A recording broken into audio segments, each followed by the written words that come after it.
I have the GearHead soft touch keyboard. It's a USB mini keyboard, and I don't see any reviews on it, so here's my take. Just searching, I couldn't find any reviews on Amazon or Newegg or whatever, so I bought it at a Micro Center, and I thought I'd take a risk and see if it's a good keyboard or not. So far it's been okay, but anyway, here's the box for you to look at, so you know which one it is. It's a new keyboard from GearHead. Can't really see that.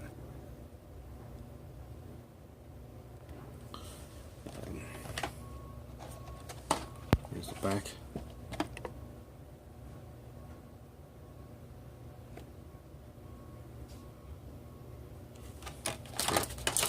This is nothing.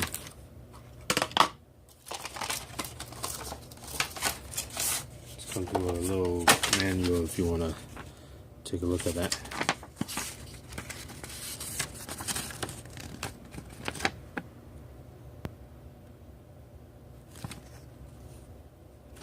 Whatever.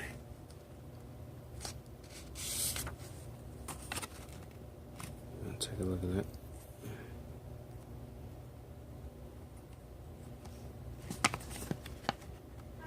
You can pause and read.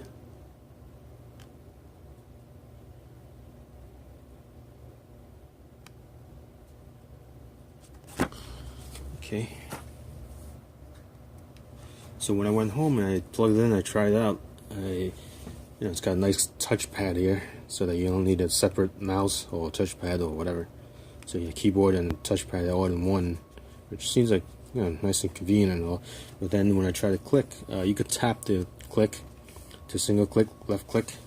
But if you want to right click, you got to use the function key. So function key left click or function key right click. You have to hold it down and then left click, or hold it down and right click. Not very convenient. There's no dedicated left and right clicks. Should probably put they could probably put button here or something. Guess it's not much space it really isn't much space. I guess they could put it here or somewhere. They already shrunk the keypad. There's a numeric keypad here, dedicated numeric keypad here. They could probably shrink that a little bit and put two buttons here. Because the plus and minus are redundant, they could get rid of that and push that up a little bit more. And what about the media keys? Okay, they also require function key, so you got to hold down the function key and then change the volume. So if you ever want to change the volume up or down or mute, you got to have a function key. You got to hold down the function key. Okay, so here are all the keys.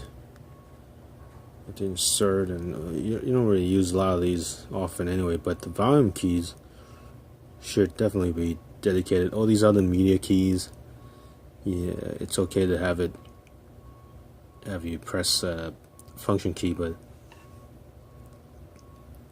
volume keys should definitely be improved. Should definitely get their own keys, at least for the three: volume up, volume down, and mute. But at least up and down volume. You can always volume down to mute something. To at least those two buttons. The control key, it's on the corner, which is good.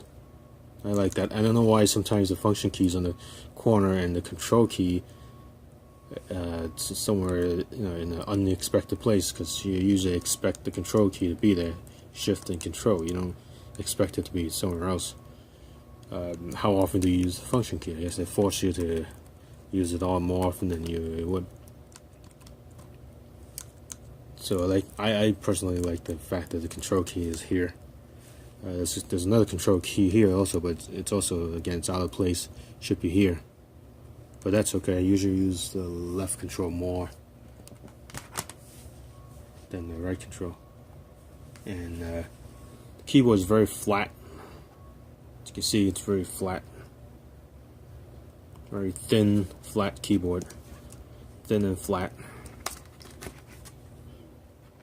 Okay, here's the back of it. You can read that, whatever that's for.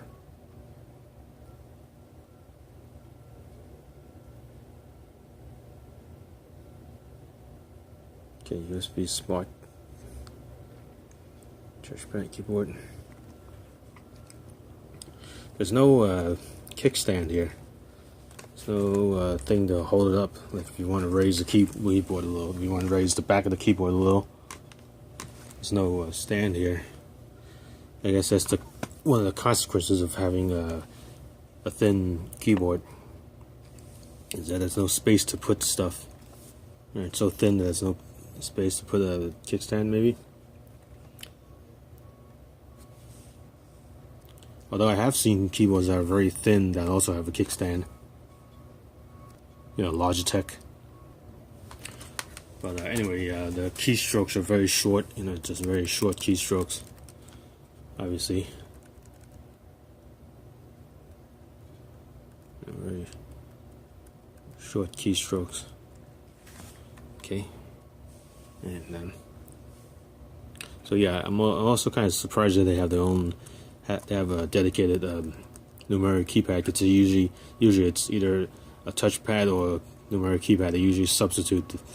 You know, usually the touchpad takes the place of the numeric keypad. But this has both, so that's actually a nice touch there. There's a wireless version of this too.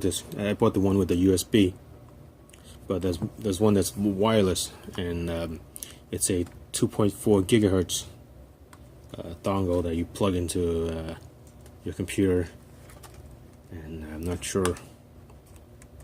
It might be thicker. I'm not sure what kind of battery that one would use.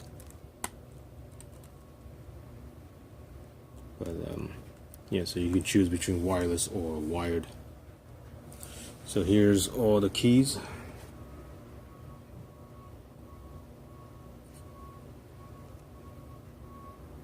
Okay, here's all the keys.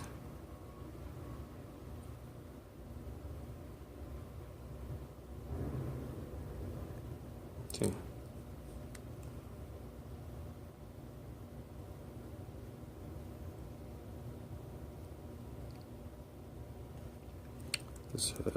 This key, I guess, turns off the touchpad.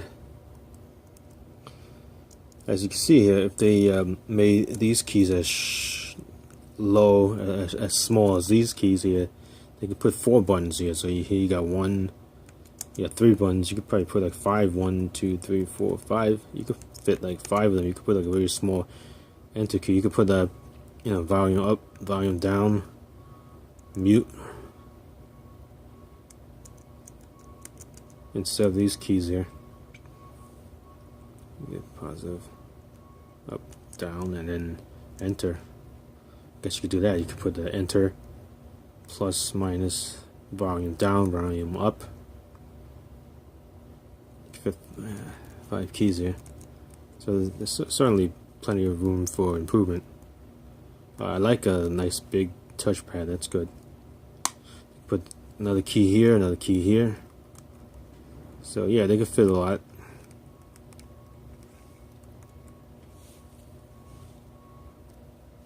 And if you're wondering what color these LEDs are, there's 3 LEDs here. Okay, it's a medium bright blue.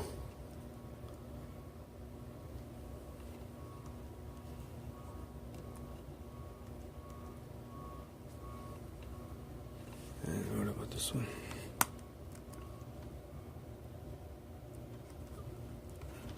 Okay, so all 3 of them together.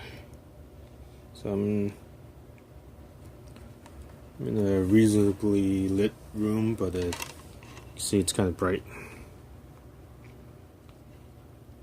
Yeah. They could dim these a little or use red. either use red or some other color, but definitely dimmer. So you can see it's reflecting off my hand here, so it's kind of bright. Kind of annoying. I'll probably wind up putting tape over these. Alright.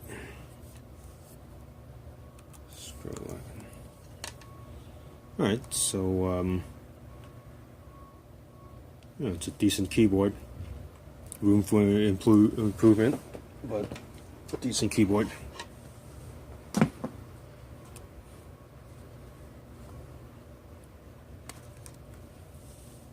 GearHead usually likes to push ahead, like they were one of the first ones to use to produce a Bluetooth 4 keyboard. So I was looking around for Bluetooth 4 stuff, and GearHead was the first one to produce it. So